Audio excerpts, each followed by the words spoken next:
Thank you for joining. This webinar today is about Zero Trust and securing the remote enterprise. So before we get started, please join the live Q&A session. Anytime during the webinar, please submit your questions in the question panel here in GoToWebinar. This webinar is being recorded, and it will be sent to all of you within the next 24 hours. And you can also engage socially with Lookout at Lookout on Twitter, and you can also even tweet Lookout Webinar if you want to join the conversation with fellow attendees on Twitter about mobile Zero Trust. So my name is Chris Hazelton. I'm the Director of Security Solutions here at Lookout. I've been with Lookout for about 2 years, a little over 2 years. And before that, I was with BlackBerry. And before that, I was an industry analyst with 451 Research and IDC covering mobility. And actually for about 10 years, I covered enterprise mobility. So I've been in this space for quite a while. So what is, oh, actually, I think we want to do a poll first here. So let me push this to you.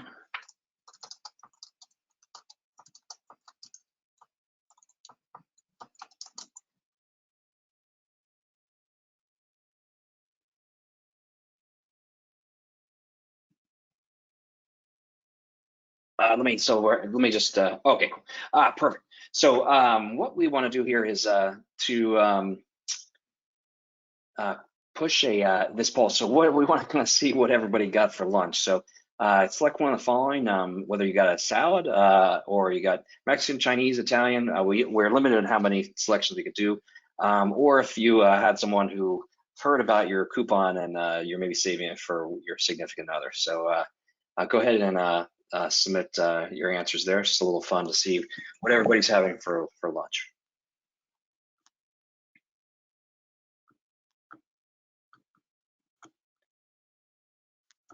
Okay. So while you're doing that, so let me go ahead and define Zero Trust. So wow, okay. Looks like about 43% of you either wanted to or had that coupon taken by your significant other. So we hope you and your significant other enjoy lunch or dinner on us. So again, thank you for being here. So what is Zero Trust? So Zero Trust is a security model that allows only authenticated and authorized users as well as devices to access apps and data. So that's a very simple, streamlined example of what is Zero Trust. So with pre-pandemic, and before Zero Trust, you had a lot of organizations that were really focused on perimeter-based security. And what that means is that they essentially trusted everybody within an organization, within an office, within the four walls of a castle or an office. And so anybody that could access your Wi-Fi network or your a LAN port in that building was essentially trusted. And that was more out of you had physical and digital defenses there, and so you had generally one office or a set of offices to protect thousands of employees. So now with remote work, you have thousands of offices. So before there were issues with kind of perimeter-based security, and you saw the move to Zero Trust. And now with remote work, it absolutely makes sense to move to remote work, because you can't implement network and perimeter-based security around everyone's house for multiple reasons: cost, time, and privacy. You essentially have people in their home. They want a certain amount of privacy, and that privacy extends all the way down to the devices that they use. So the next stage in Zero Trust is mobile Zero Trust. So what is mobile Zero Trust?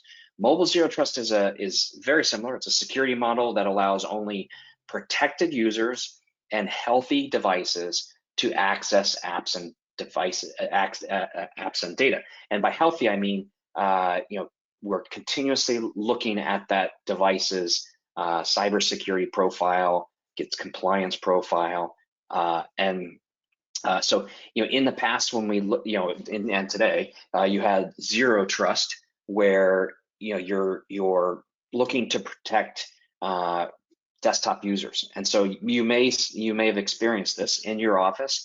You're sitting in your corporate headquarters.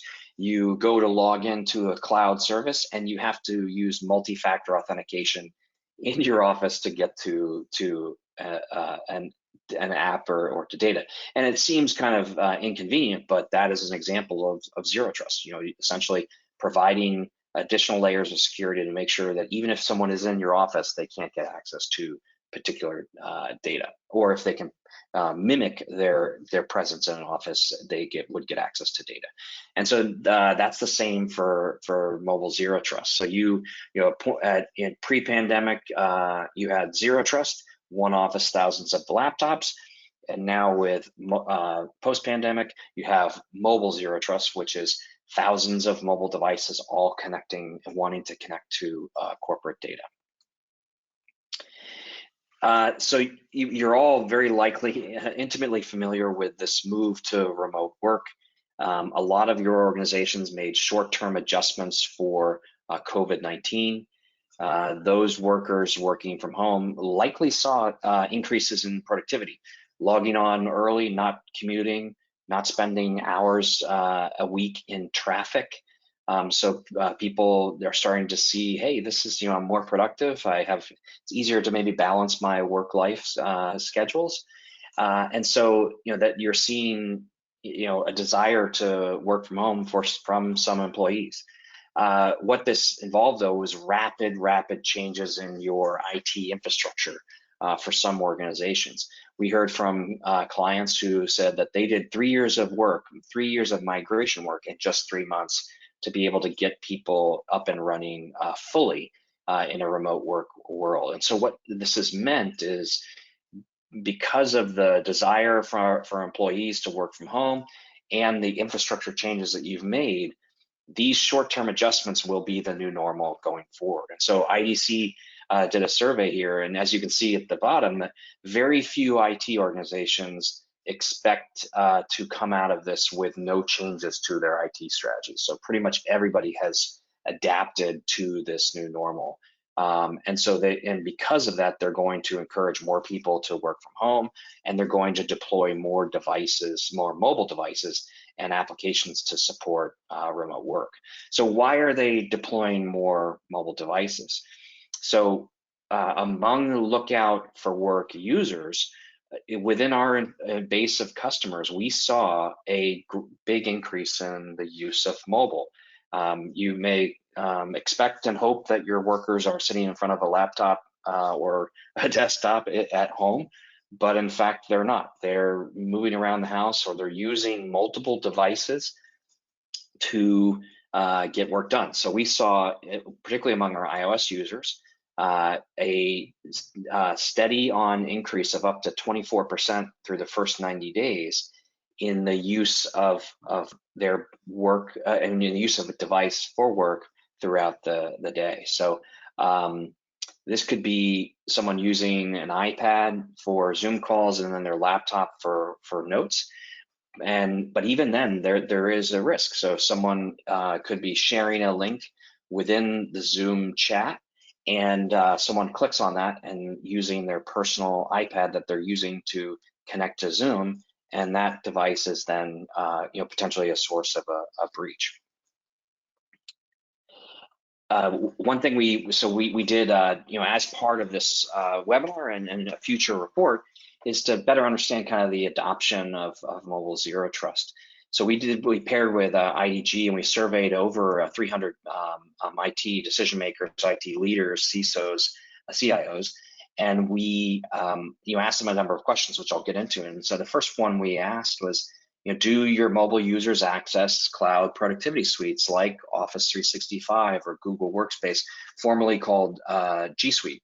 And we were actually quite surprised that these numbers were so high. And so you see, if nearly 3/4 of organizations are using that, are letting people use Office 365, almost as much for workspace, and then almost zero, 2% don't allow mobile access. And really, this kind of marks a sea change. In mobile, email was the killer application. I just had to kind of lock down email and worry about email. Maybe do phishing protection for email. The phishing protection I had for desktop, I put in a secure gateway that extends to mobile in part.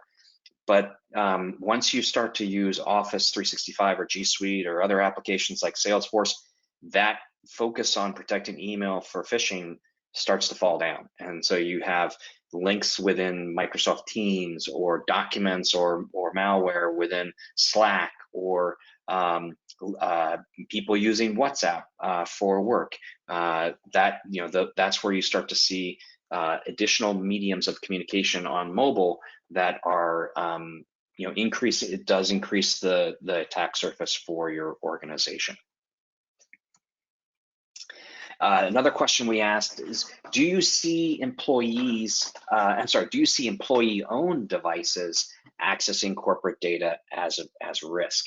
And here we were not surprised by this. We were happy to see this, in that a lot of organizations, the majority of organizations, 96%, see this as a risk. And in fact, almost half see this as a major or significant risk that they need to deal with.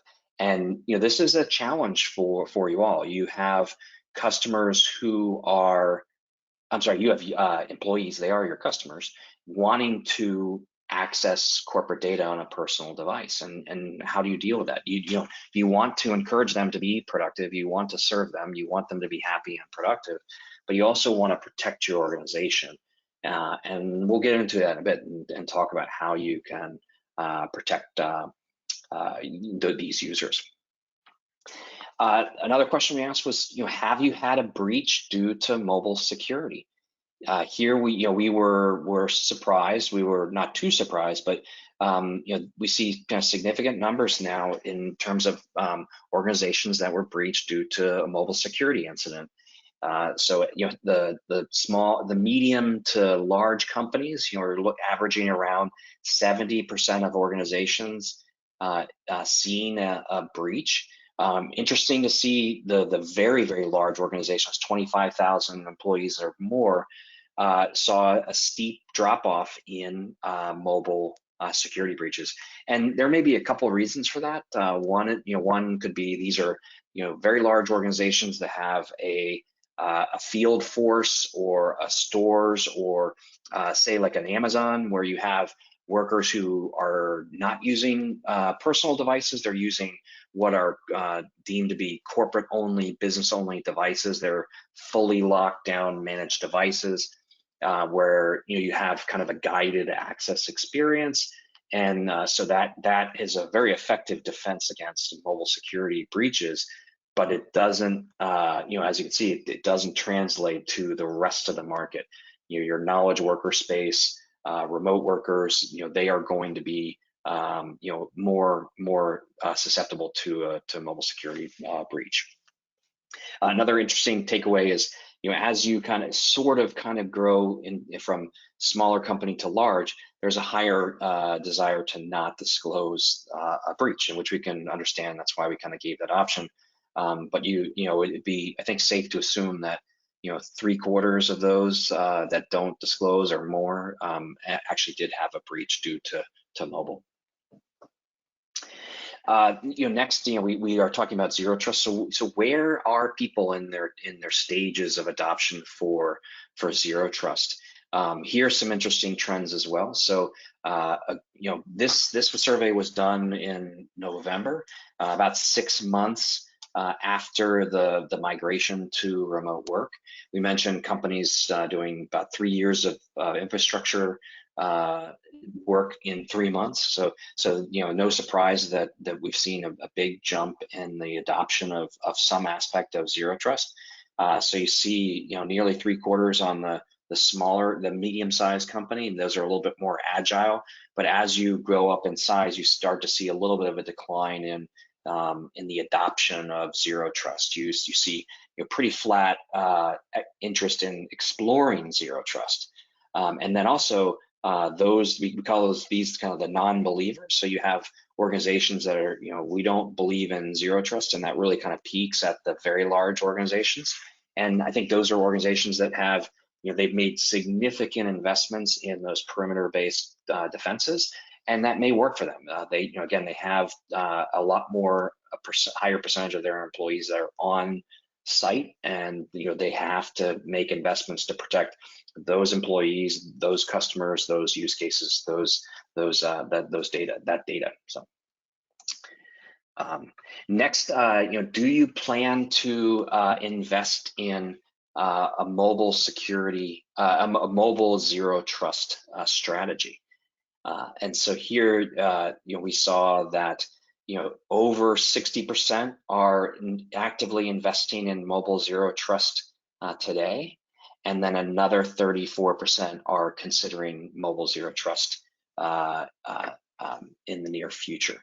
A few are satisfied, and very few don't see mobile as a risk. So some of the challenges that organizations have in implementing mobile security. So I'll go through those challenges on the right here from our survey, and on the left at the same time, I'll provide kind of top things you should consider when you're thinking about implementing mobile zero trust. So the first is, the key concern that was cited in our survey was, 60% said that employee privacy was a major concern when they were implementing mobile security.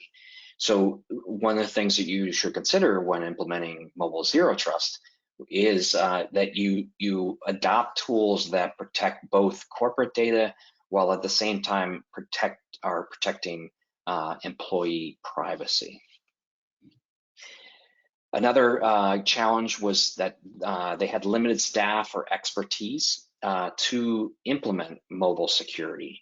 And so something you should consider are tools that integrate into your existing infrastructure so that your staff can leverage their existing tools that they use day to day that ingest telemetry and threat data from a mobile security provider into an existing pane of glass or tool that they know how to use. Next is the lack of budget. So less than half did experience a challenge of not having enough budget to support mobile security. So in this case, you really need to demonstrate the need to your execs. So as a follow-up, we have a report called "Making the Business Case for Mobile Security," and that report will help you talk to different stakeholders in your organization. And we have tools to talk to your CEO, your CIO, as well as the CFO and chief marketing officer, as well as HR. So more to come on that stage. And then lastly is, our survey respondents said that, their executives, their CIO didn't see a need, and then also that mobile wasn't a priority on their list of cybersecurity risks. And the thing to consider there is that, you need to understand the risk. You can't understand what you can't see. So, that's the key thing. So with it, I'd like to kind of jump in. Can we push out the next poll question, Candace?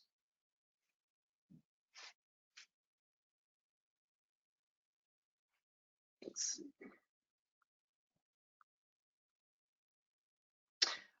So the first one is, do you use a personal device that accesses corporate data? So let's go ahead and give a minute here for that one.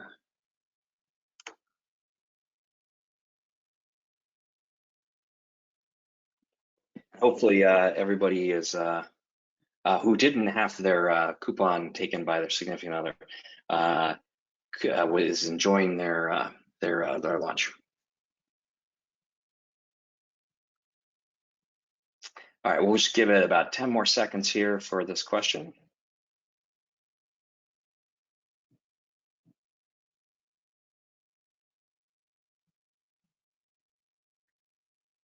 Cool. Oh, wow. So yeah, so 70% of you are using a personal device, or you doing BYOD. So very, very interesting. And so we'll do one more question. Could we just do the next question? We'll drop the last question. Maybe do that at the end. Does your organization have the ability to identify phishing attacks on mobile? And so this would be kind of beyond email phishing.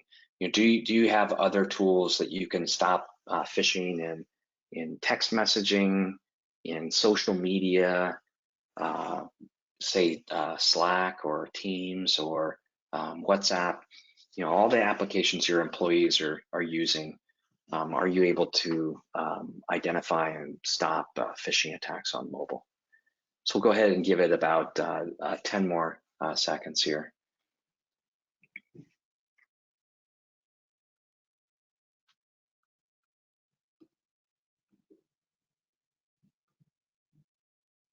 Cool. Cool.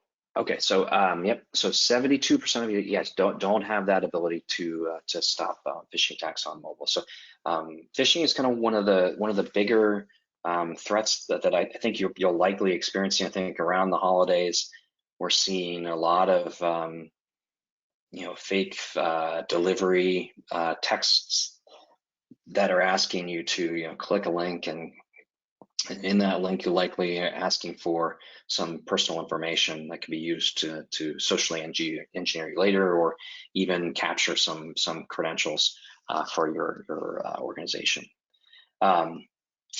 So okay, so let's talk about, you know, what are some ways you can enable zero trust in your organization. And so let's kind of first, you know, talk a little bit further with the problem. You know, you want to extend zero trust protections to your mobile devices, but you know, your employees want access to cloud data and productivity applications on devices. But these devices are, you know, outside the reach of traditional security, but particularly now. So one of the things about zero trust is continuous monitoring. So continuously monitoring when someone is requesting information, continuously monitoring when someone is connected to cloud data throughout their session. And one example of that is mobile email, or as email. And so you want to apply zero trust to personal devices that are often don't have MDM or are unmanaged, mobile device management, because again, these are personal devices. And the challenge you have is that, you know, you have to assume that no device is trustworthy until its risk level is verified. That's the definition of zero trust. So you need to have visibility into personal devices that are accessing corporate data. Whoops, they're missing a word there, corporate data. And then every employee, we talked about, you know, 70% of you are using a personal device. You know, every employee wants to, you know, I'm sorry, every employee is now a remote office, and every employee wants their personal device to connect to a device. One interesting thing is that, you know, Microsoft has announced a while back, but that there were hundreds of millions of downloads of Microsoft Office apps and Android, and we saw it in our survey data. You know, a big number of organizations allow access to Microsoft Office 365 and Google G Suite, now called Workspace. Sorry. So how does Lookout work with Google Workspace? So we have partnered with Google, and we were one of the first to be part of their Beyond Corp alliance. So Google's definition of zero trust is called Beyond Corp. It's something that they've offered for a while to their own employees, and now they're extending this to their workspace customers. So employee wants to access corporate resource on a personal device. They log in using their Google Cloud identity. We are continuously sending health telemetry, not personal data, but health telemetry from that mobile device to our Lookout security graph. Based on that, the health of that device, we then tell Google Cloud and Google Workspace whether you can have access. And also, as an administrator, you can configure different policies within Lookout that could then be applied with Google Cloud Identity, and we can determine whether or not that device is healthy enough to connect to Google Workspace. So if you have malware on your device, or you're connected to a malicious network, then you will not be able to access Google Workspace. And we will actually dynamically turn off access to Google Workspace if your device becomes unhealthy. So then you might be thinking, well, I don't use Google, I use Microsoft. Well, we've also partnered with Microsoft. So we support secure BYOD for Microsoft 365. So what this means is that within Microsoft Intune, now called Endpoint Manager, you can do just application management. You can do only security for the business applications, and then not worry about any visibility into personal applications. It's a great solution for managing applications, sorry, not the device, and allowing people to have privacy on a personal device. The downside is that you lose visibility into the personal applications, phishing, and malware on the personal side of the device. So again, with Lookout, we provide telemetry through our Lookout security graph to Intune, so that we can dynamically provide access, what we call continuous conditional access, for Intune protected applications like Outlook, Word, Excel, PowerPoint, OneDrive, Box, and Zoom, and others. And so that way, you can provide that zero trust for Microsoft 365. So some of the benefits of Lookout Continuous Conditional Access. So again, you have that continuous monitoring, you have dynamic access controls. If there's a sudden threat on a device, we will shut off access to cloud resources. You can really enable mobile productivity here. You can provide a secure BYOD strategy. You can protect really the most popular productivity applications that are running corporate data, like customer data, product pricing, and future products. And then you are protecting company data, while at the same time protecting employee privacy. So with that, I will open it up to any questions. And if you have any questions, please just submit them in the box below. And actually, what we'll do is, before we get to, there's a question coming in, before we get to the question, we'll just ask one more survey question. Candace, if you could push that last survey question out. Would you know if employees have malicious applications on their phone? So this is, this is, in some cases, you can use mobile device management to understand what applications people have on their phone, but it doesn't tell you if those are malicious applications, meaning that they steal location data or share information with different unfriendly regions in the world. So we'll give it about 10 more seconds here, and then we'll show the poll and go on to our questions.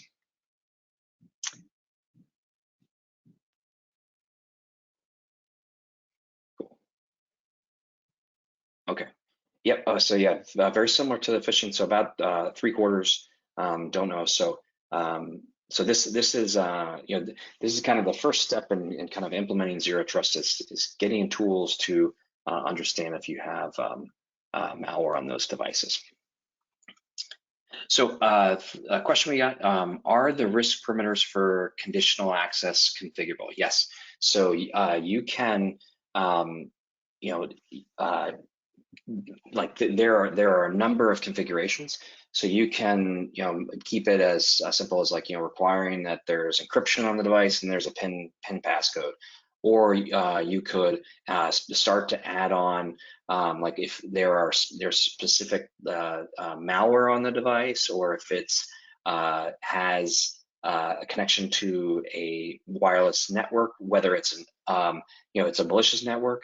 And then you can even do app vulnerability. So if there are certain versions of applications that have a vulnerability on that device, you can stop access to corporate data until the user removes or updates that application. And then once that's done, and they're granted access back to corporate data.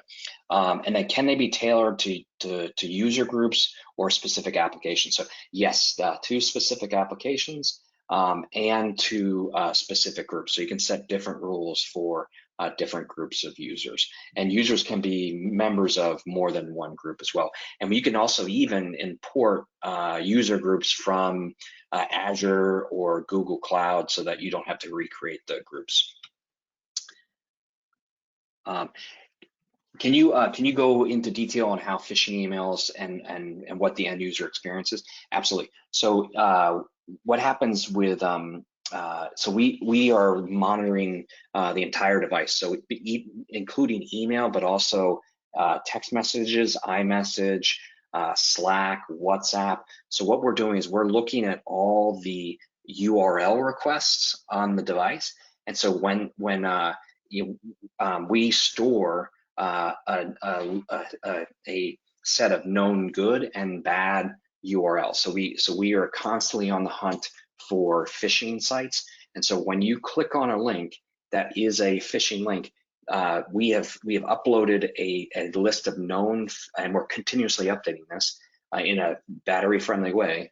And so when you click on a phishing link, the user receives a notification, and that site is access to that site is blocked. They are not able to go to that site. They get a screen with a notification that says this site has been blocked because this is a malicious or a phishing site.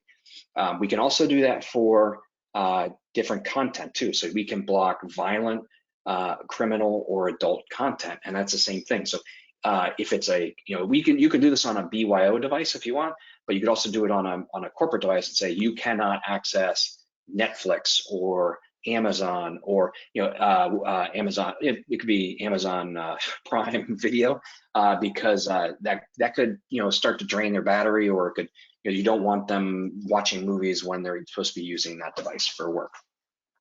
So hopefully that answers your question. We also have a video we can share that shows that experience as well, or you can trial our service and set that up for yourself as well.